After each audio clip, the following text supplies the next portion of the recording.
Hi there, welcome to the Spec Points. This is 2.15, which is all about genetic screening.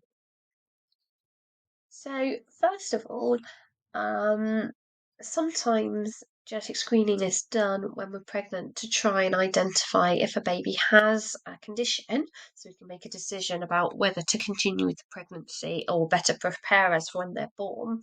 Or sometimes genetic screening is done of two adults that are considering having a child, and we can identify if they're carriers and therefore work out the risk that their child may have condition and decide what to do from there. Okay, so sometimes it's of someone that's pregnant, of the baby that they're carrying, and sometimes it's of the parents. Okay, so just be aware that it's not always straight away of the baby. So genetic screening is when the DNA is analysed to see if it contains certain mutations. All right, so it tests DNA to look for mutations. So it's looking at the base sequence of the DNA to see if it carries a known mutation. Now, you couldn't screen the whole genome of somebody, whether it's a potential parent or a baby. You have to know specific base sequence mutations that you're looking for. So you can't look at all DNA and just look if there's something different. You have to look for a specific known base sequence that's a mutation and see if they've got it or they haven't got it. Okay, so first of all, let's have a look at carrier testing. So carrier testing is when we are looking at parents. Okay, so the parents might not display a certain phenotype, they might not have a certain condition, but they might be carrying it. So this is really common for cystic fibrosis. So if you're a cystic fibrosis carrier, you could potentially have a cystic fibrosis child, but you wouldn't have cystic fibrosis. Okay, so you test potential parents to see if they carry a recessive allele. Okay, there's no point in testing for a dominant allele because then they have the phenotype and we know they've got it just from their characteristics. But we're looking for recessive alleles that they're carrying. Okay, so for example, the cystic fibrosis allele, right, which is why it's in your spec because we're always looking at cystic fibrosis here. Okay, so we're looking for carriers, not people that suffer from a condition, and it's offered to potential parents that are thinking of having children. Now, you wouldn't test everybody in the population. You test people that have the condition in the family. If we knew that one parent was a carrier, for example, because it is in their family, then we might want to test the partner just to check if they're a carrier as well. Okay, but it's targeted testing, it's not screening of the whole population. Okay, so you'd only be tested if there was a need to, a suspicion. If both parents were found to be carriers of cystic fibrosis, they would then have a 1 in 4 chance of their child having cystic fibrosis, which is quite high. Okay, so we know that from the genetic cross that we've looked at before. So if both parents were carriers, they had one dominant and one recessive allele, then if we draw the genetic cross, you can see that there's a 1 in 4 chance there that the child would have cystic fibrosis, all right, which is quite high. So we need to know then if, what the chances are. The reason why we would do this is because it allows that couple to make an informed decision.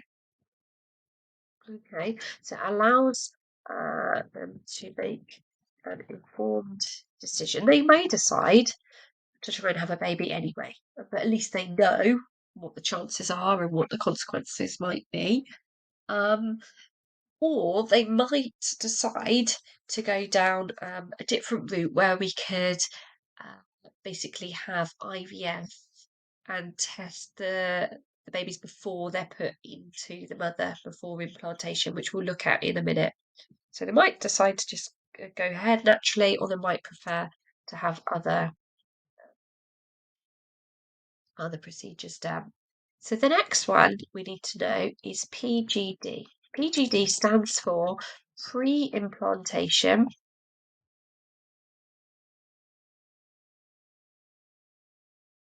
Sorry, should be an spelling. Genetic diagnosis. So this is what I was talking about before, where we have IVF, but pre-implanting it, before implanting it into the mother's uterus, we're going to do genetic diagnosis at that point, so we can decide whether to put that fertilized egg back in or not. So this is offered to very few people. The NHS has really strict guidelines on who they would pay for to have this done. It would probably cost about £5,000. So it's a large cost for the NHS, or you'd have to pay privately to have it done. But if we know that both parents are a carrier of something and there's a high risk of the child having a genetic disorder, then we might be offered this if they meet the criteria. Okay, so it's offered to parents are both carriers of a condition. So what they do is basically do IVF, but before the embryo is implanted into the mother, it is tested for a known mutation for a condition. Okay, so they're going to specifically test for a condition. So they're going to specifically test for cystic fibrosis, or they're going to specifically test for something. Okay, so in IVF, they take a number of sperm from the male and a number of eggs from the female, and they fertilize them in the lab. Then they put those fertilized eggs, which are growing into embryos, back into the mother. Now, ordinarily, they would just choose 3 to put into the mother, but there may be more than 3 that fertilized. So if there were more than 3 that fertilized, or if there's more than 1 that fertilized, if we test a number of them to see if they have the condition, it might be that some of them have the condition and some of them don't. So we can select which ones we put into the mother by choosing ones that don't have the condition. Okay, so you select embryos without the condition to implant into this. Okay, so we really are selecting. The third thing that you need to know is about prenatal testing. Let's go on to the next slide. So prenatal testing.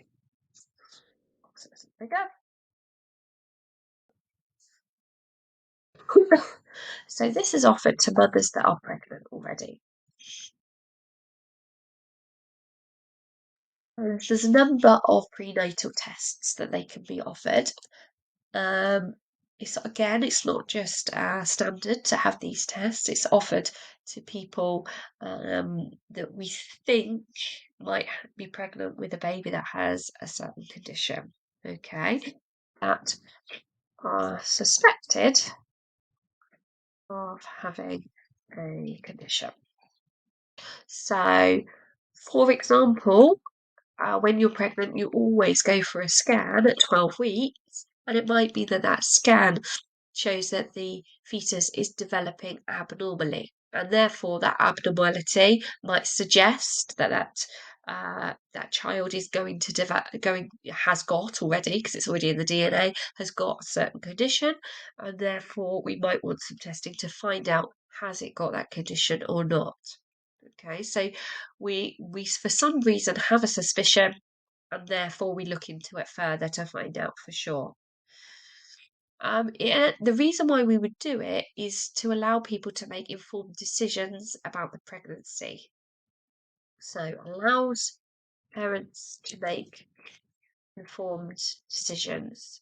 So the informed decisions here that we're going to make first decision is whether to continue with the pregnancy.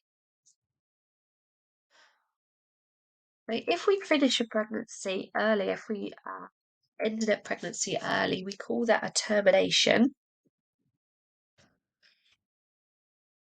Okay, we terminate the pregnancy, and we can do that up to a certain number of weeks. And some parents will decide to do that for a number of reasons because the child has a certain condition. Now, some conditions of the baby might be so severe that they're unlikely to even survive until birth. So it's likely to miscarry later in the pregnancy, and the later in the pregnancy that you miscarry, the kind of harder it is. So if that's the case, you might choose to terminate the pregnancy at a very early stage, which is easier than at a later stage. Sometimes the baby might be born with a condition and might have a life expectancy of just a few months. It might not be that it affects the life expectancy, but it might affect the quality of life of the child and also of the family around it. Um, Other people will choose to continue with the pregnancy, but it might be that they just want to know before the baby's born what the condition's going to be so they can prepare maybe financially, maybe emotionally, maybe practically with how they're going to cope with the needs of this baby that are going to be different to the needs of a baby without the condition. Okay, so they're making an informed decision. They would have a genetic counsellor at that stage to talk them through what the options are, etc. And it's a big decision for parents to make. Okay, so that's why we're doing it, so they can make really informed decisions.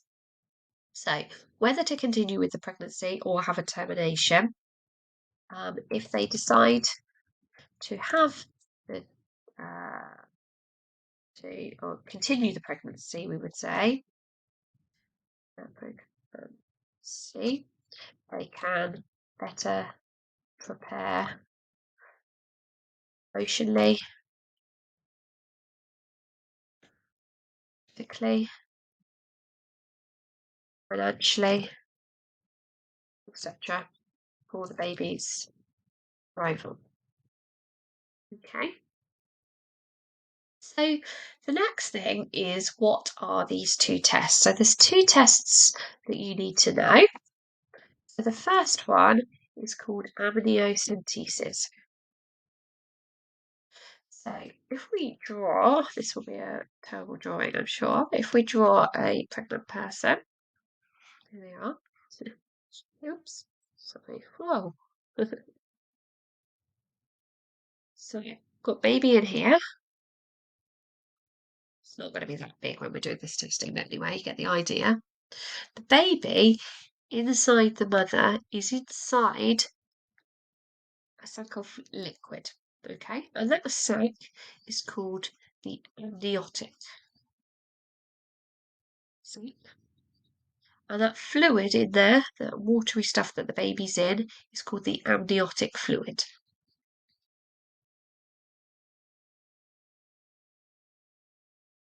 So we can start to see why this process is called amniocentesis. So in an amniocentesis, we do it at 15 to 20 weeks pregnant. A full pregnancy is 40 weeks, so we're obviously in the first half of the pregnancy. So we do it at 15 to 20 weeks of pregnancy. And they take a small amount of the amniotic fluid. Okay, so they take a sample of amniotic fluid, and then the amniotic fluid is sent off to be sampled, and in the fluid is some cells from the fetus. Okay, so containing cells from the fetus. So obviously then they can extract the DNA from those cells. Okay, so it's sent to the lab. DNA is extracted and is genetically tested. Again, they're not just testing for everything and anything, they're testing for one specific thing that they've got a suspicion that this baby might have. Now, usually this is done, using a needle, like a needle you'd have an injection, through the tummy of the pregnant person. So, oops, I don't want that, absolutely, you don't want it to hit the baby. So the needle is in here. All right, so through the tummy, into the fluid, take the sample. Now, sometimes they can't do it that way because the baby has, coming from its tummy button, a umbilical cord which is attached onto a new organ that grows when you're pregnant called the placenta. So this here is the placenta. Now, when you're pregnant, it's random where that placenta grows. So the placenta in my little picture here has grown towards the back of the lady. If the placenta had grown at the front here, then you wouldn't be able to put the needle through the placenta. Okay, so then they might put the needle in through the cervix. Okay, so they could get a sample of the fluid that way. So there's two ways they can do them. There is a risk to having this, however. There's a risk of miscarriage, but it's a low risk. There is a risk. Now, how do they know what they're doing? How do they make sure that the needle doesn't hit the baby? They use an ultrasound at the same time, so they can see exactly where the needle is at all times, and they can make sure that it's not going to hit the baby. Let's just put that spelling there. Genetically tested, but there's a risk, or a very low risk of miscarriage. We could say they use ultrasound to guide the needle so they can see what they're doing. All right, it's not done blind. I've actually had this done, and you can see it on the screen. You can see everything happening. The other test that you can have is called CVS. So CVS stands for Chorionic villus sampling.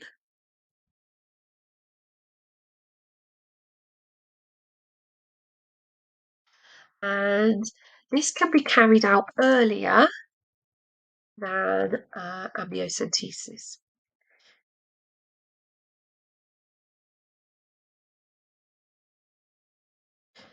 Which is 11 to 14 weeks. This one is a similar procedure, but this time they're taking cells from the placenta.